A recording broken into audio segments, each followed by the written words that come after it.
Think you know how to use your sunscreen? Think again. In this episode of Spa, Skin, and Beauty, I break down the most common sunscreen mistakes. From not using enough, did you know that most people, they only use like half of the needed amount? And I'm going to go over what that amount is in this episode.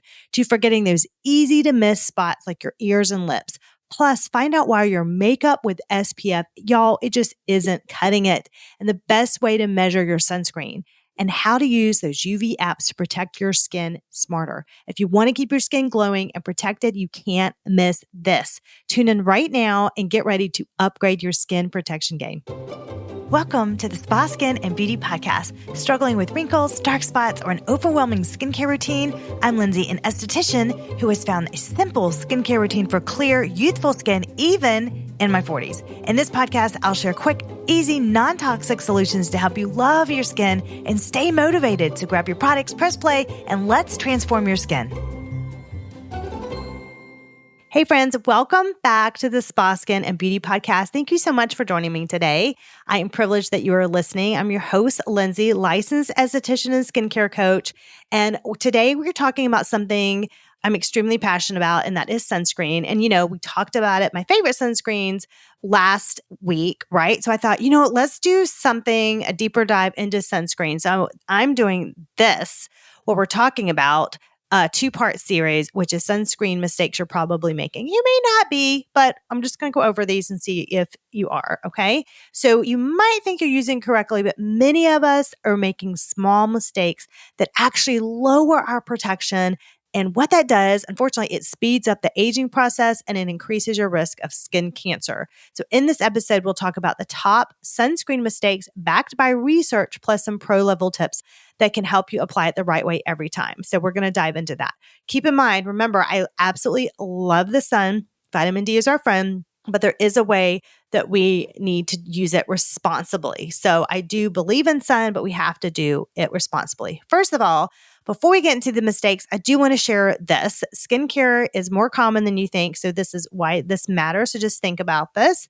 I think knowing these numbers and about skin cancer and about the dermatologist knowing about this, it just makes you realize, oh, I really need to take, my SPF seriously, especially during the most prominent hours of the day.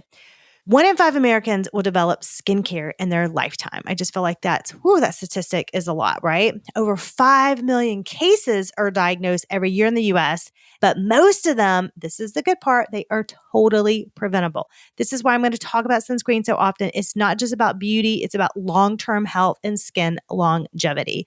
But yes, it does bring us back to beauty because getting your sun protection on is the number one way to honestly, just help with those wrinkles. It really, because it's breaking down your collagen elasticity. So it really makes the biggest difference.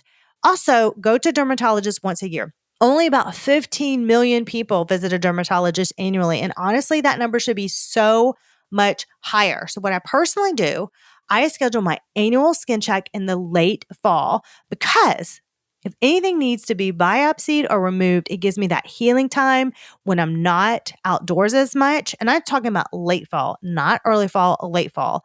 And then plus, if I ever need something taken off my body or my face, I request a plastic surgeon. So then I will go to a dermatologist. They'll say you need to biopsy something or a lot, I've seen so many biopsies and I would tell people always go to a plastic surgeon if they need a biopsy. Personally, I have not had anything biopsied yet, but if that day comes, I will say, okay, I will do that, but I'm going to a plastic surgeon and I will let them biopsy. And yes, you are allowed to advocate for that too. So just know when you're in that doctor's office, if you're listening to anything, feel confident. You are empowered. You don't have to just sign that release form. I never sign the release form that says that they can biopsy. I actually don't sign that. And I say, no, if you see something, you can show me what that is, where the margins are, and then I'll take that to the plastic surgeon. Okay, let's get into the common mistakes. Mistake number 1, you're not using enough sunscreen. This is probably the most common mistake, and it's not just opinion. Science backs it up. So a study in the British Journal of Dermatology found that people apply about half the recommended amount of sunscreen. And another study in the Journal of the American Academy of Dermatology also confirmed this, that most people are using half. This drastically reduces your actual protection. So SPF 50 may perform more like an SPF 15 if you're skimping. I bet you never thought of it like that. Like if you're not putting it on properly, it's working more like an SPF 15. How about that? Okay. So let's go over how much should you really be using? Like, tell me what to use. Okay. Okay. I will. Let's go over this. Instead of guessing, so you know how they say, do 2 fingers lengths worth, right? This is my personal opinion. Everybody has different lengths of fingers and hands, right? So what does that even mean? You can do that, but there is another precise measurement. For face, neck, and ears, do half a teaspoon. For each arm, 1 teaspoon. For each leg, 1 teaspoon. And for full body, about 1 ounce, which is 1 shot glass, which is, I feel like, oh my gosh, that is just so much, but you're going to be putting it all over your body. So just think of that. Easy way to do this, get an extra teaspoon and keep a clean half teaspoon by your sink to make sure you're applying enough to your face and neck. It really makes a difference, but you could just do that. And then oh, I'm doing the actual measurements. I'm just going to pour it out here. And then that way, I feel like having that little measuring tool instead of the 2 finger lengths, I don't know. There's something about I'm pouring it in here. I know I have the exact amount. I just think it's just I don't know how to explain it, but I just think you're like, oh, I get the teaspoon measurement. I'm going to do it that way. That's what I recommend. Mistake number 2, forgetting common areas. So these are the areas people think they covered, but they often miss, and they're so important. The ears, don't forget your ears. The eyelids are so delicate. Don't forget your eyelids, okay? And I have to be very careful because I have contacts and I don't want to rub my eyes. The lips, it's so important to protect your lips. Make sure to protecting your lips. The hairline or your part. So I typically always wear a hat. So if you're not going to wear a hat, make sure, like when I'm out in the sun, or especially when I'm at the pool, make sure that you're putting sunscreen on that hairline or their part. That's why I particularly like to wear a hat. The back of the neck, that is so key to get the back of the neck done. Top of the feet, very important, and the back of the hands. And of course, our chest and décolleté. I always keep a sunscreen stick in my purse or card to apply to those tricky spots. I love, and I mentioned this in the last podcast, I love also bringing a brush. So I put the stick on, but then I really brush gently move it around to get it into my skin. They're especially great to use around the lips and the eyes where you don't want anything dripping or stinging. So that is a key too. Mistake number 3, not reapplying every 2 hours. So this is what is going on. Sunscreen breaks down and it wears off. And unfortunately, most people only apply it once a day and they think they're being protected. Even water-resistant sunscreen, it only lasts about 40 or 80 minutes when you're swimming or sweating. Of course, make sure to look at the back of the label and see what the specific sunscreen you're using, like what the instructions are. But plan to reapply every 2 hours, especially if you're doing water sports or you're at the pool or at the beach or you're really out in that sun.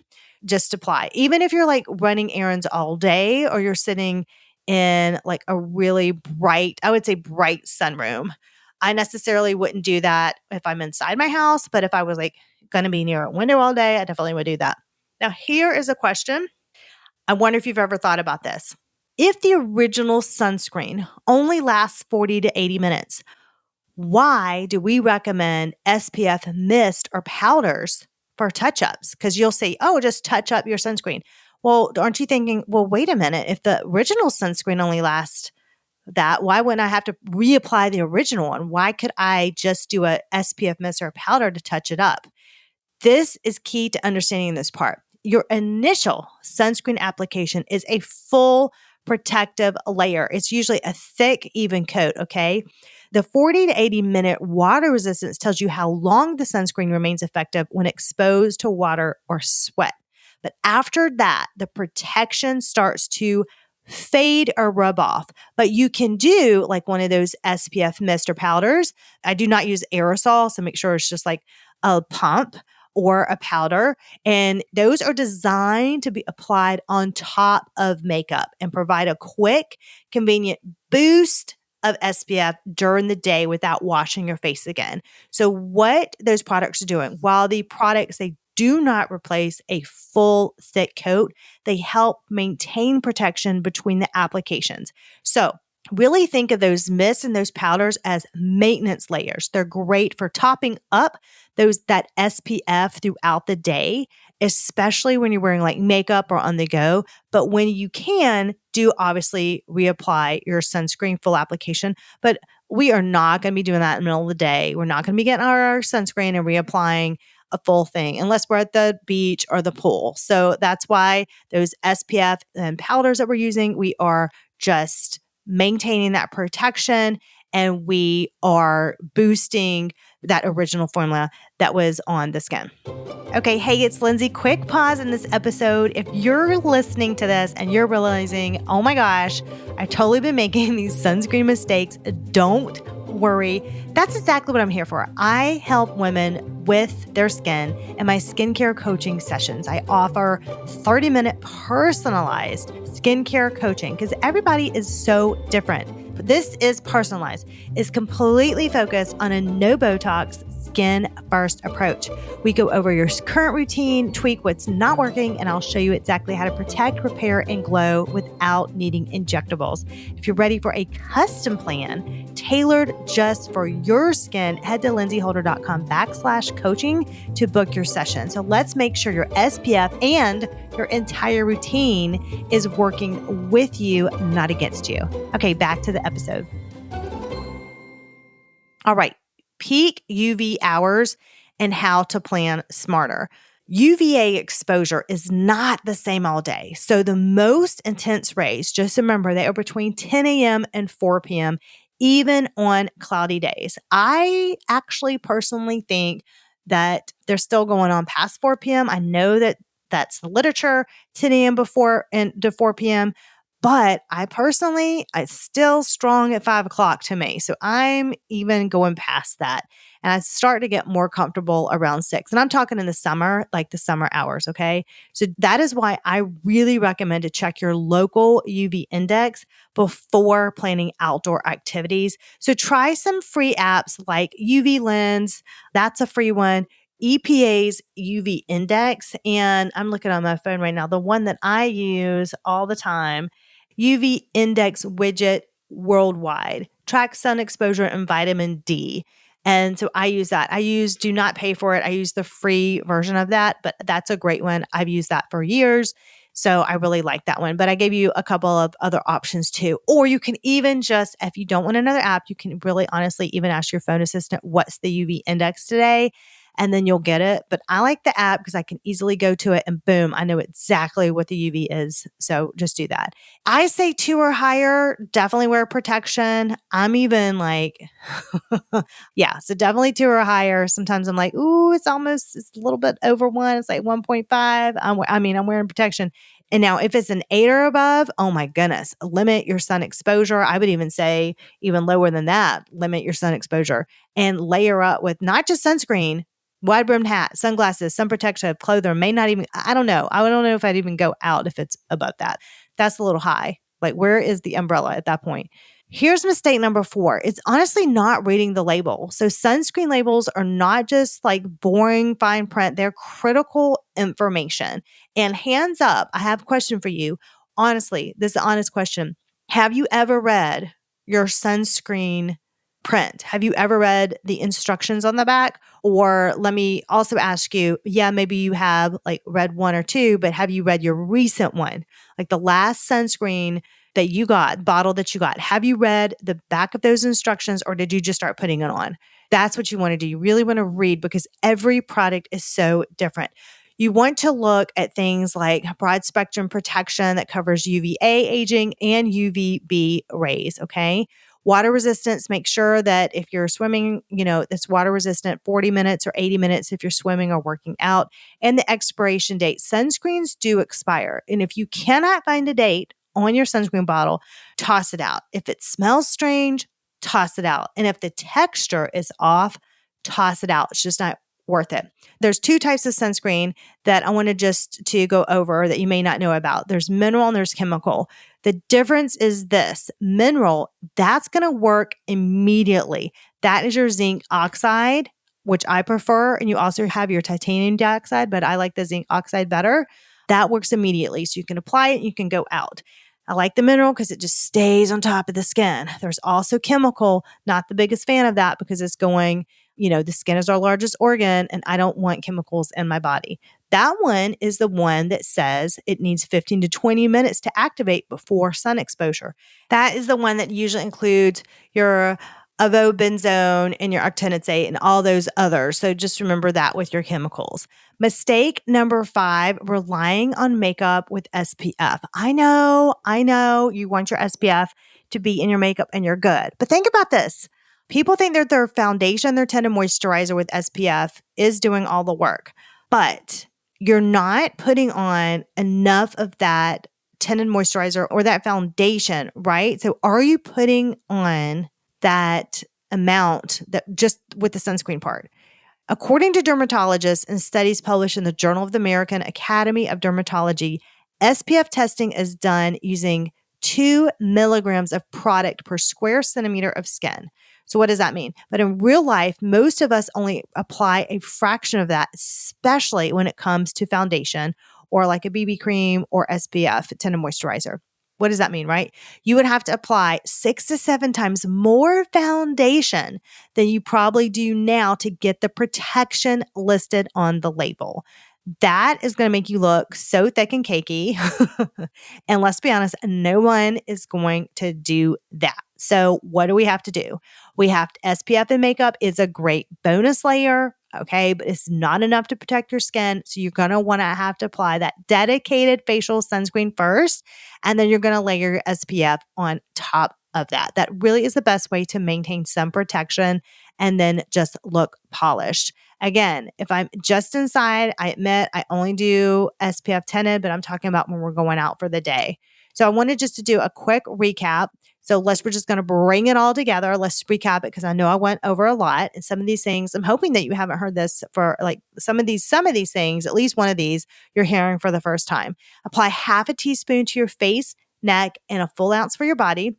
I want you to cover missed areas like your lips, your ears, your hands, your scalp. And I want you to reapply every 2 hours out, when you're outside, even more if you're sweating or swimming. Read the label. Look for the expiration dates and the type of SPF. Use a UV index app and try to avoid those peak hours between 10 a.m. and 4 p.m. I'm going to even take it at 5, maybe 5:30. And then 100% book your annual derm check every year. Always, always, always. And if it's on your face, don't be afraid to request a plastic surgeon for biopsies or removals. Okay. Well, I hope that you feel more confident with your sun protection routine. And guess what? In the next episode, I'm going to be going over a part 2 of the sunscreen mistakes that you're probably making. And I'm going to be busting some of the most common sunscreen myths. Like example, one of my favorites is like whether SPF 100 is really better. So stay tuned for next week's episode. Until then, stay glowing. And don't forget, the sunscreen really is your number 1 anti-aging product. Until next time, stay glowing naturally.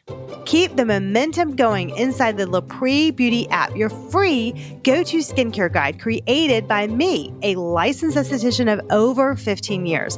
Inside the app, you're going to find exclusive tutorials I recommended during today's session, perfect for tackling dark circles, oily T-zones, and maximizing your skincare in just 5 minutes.